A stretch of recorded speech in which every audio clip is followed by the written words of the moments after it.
Hello class second, welcome to all of you. आज की video में हम स्टार्ट करने जा रहे हैं आपका इंग्लिश का 5th चैप्टर, जिसका नाम है टू लिटिल किटन्स, यानी दो छोटे बिल्ली के बच्चे। ठीक है, किटन क्या होता है? बिल्ली का बच्चा होता है। Okay, let's start. Many people keep cats as pets in their homes. बहुत सारे लोग अपने घर में बिल्ली पालते हैं। Cats are normally very quiet but sometimes start a fight with each other. वैसे नॉर्मली बिल्ली क्या होती है? बहुत ही शांत स्वभाव की होती है, लेकिन कभी कभी वो एक दूसरे से आपस में झगड़ा शुरू कर देते हैं, लड़ाई शुरू कर देते हैं। Let's read the poem and explore what happens to the two kittens fighting with each other over a mouse. चलिए हम ये पोएम पढ़ते हैं और देखते हैं कि क्या होता है जब दो बिल्ली के बच्चों के बीच में एक चूहे को लेकर झगड़ा होता है। Okay, let's start a poem. See, two little kittens one stormy night began to quarrel and then to fight. One had a mouse, the other had none, and that's the way the quarrel began. इसका meaning हुआ कि दो छोटे छोटे बिल्ली के बच्चे थे और एक बहुत ही तूफ़ानी रात थी। बिगैन टू क्वेरल, उनके बीच में झगड़ा शुरू हो गया। एंड देन टू फाइट, और बाद में वे लड़ने लगे।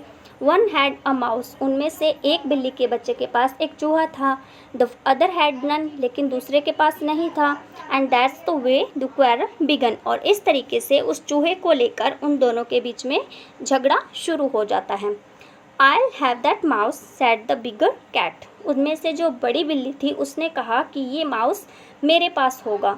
ठीक है, इस चूहे को मैं लूँगा।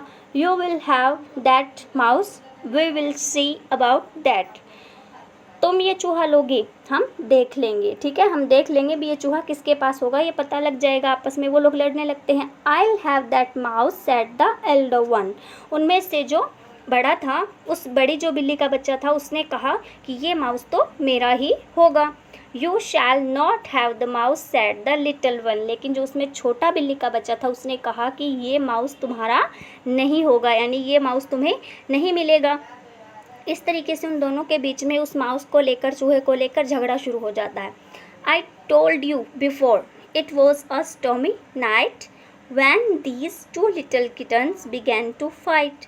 The old woman took her sweeping broom and swept the two kittens right out of the room. मैंने आपको पहले ही बताया कि ये क्या थी? एक तूफ़ानी रात थी।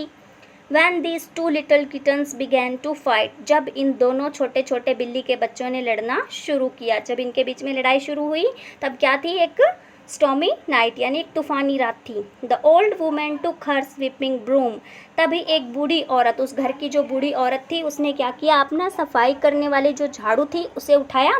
And swept the two kittens right out of the room, और उन दोनों बिल्ली के बच्चों को कमरे से बाहर स्वेप्ट कर दिया, यानी वहाँ से साफ कर दिया, उस झाड़ू से उनको बाहर निकाल दिया। ठीक है, फिर क्या होता है? The ground was covered with frost and snow and the two little kittens had nowhere to go. पूरा का पूरा ग्राउंड, यानी सारी ज़मीन क्या हो रखी थी? बर्फ़ की सफ़ेद परत से ढकी हुई थी। ठीक है, सब जगह बर्फ़ ही बर्फ़ हो रखी थी, सफ़ेद परत, पतली परत बिछ गई थी बर्फ़ की हर जगह। And the two little kittens had nowhere to go, और जो छोटे छोटे बिल्ली के बच्चे थे वो कहीं भी जा नहीं पाए। ठीक है, वो वहाँ से कहीं उस दरवाजे से बाहर आगे कहीं नहीं जा पाए। उनको रूम से बाहर तो निकाल दिया उस बूढ़ी औरत ने, लेकिन वो वहाँ से बाहर नहीं जा पाया क्योंकि आगे हर जगह बर्फ़ थी। So they laid them down on the mat at the door while the old woman finished sweeping the floor. इसलिए वो वहीं जो दरवाजे पर मैट बिछी हुई थी वहीं पर बैठे रहे जब तक कि उस बूढ़ी औरत ने अपना फर्श पूरा अच्छे से साफ़ नहीं कर लिया, क्योंकि वो अंदर सफाई करी थी इसलिए उसने उनको बाहर निकाला था। इसलिए वो तब तक वहीं बैठे रहे दरवाजे के बाहर बिछी मैट पर जब तक कि उस बूढ़ी औरत ने अपना रूम अच्छे से साफ़ नहीं कर लिया। नेक्स्ट देखते हैं।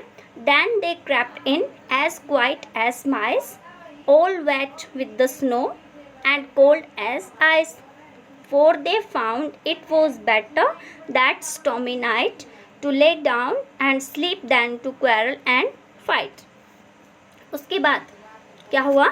Then they crept in, उसके बाद वो अंदर चले गए, रूम के अंदर चले गए। as quiet as mice, इतने चुपचाप जैसे कि चूहा चुपचाप निकल जाता है ना, बिल्कुल वैसे चुपचाप वो वहाँ अंदर चले गए।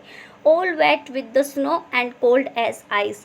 वो पूरा भीग चुके थे, बर्फ़ में पूरा गीला हो चुके थे और कोल्ड एज आइस और बर्फ़ की तरह एकदम ठंडे हो चुके थे।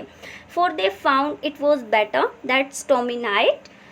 फिर उन्होंने इतना सब होने के बाद ये पाया या ये समझा कि इस तूफ़ानी रात में क्या अच्छा होगा, to lay down and sleep than to quarrel and fight.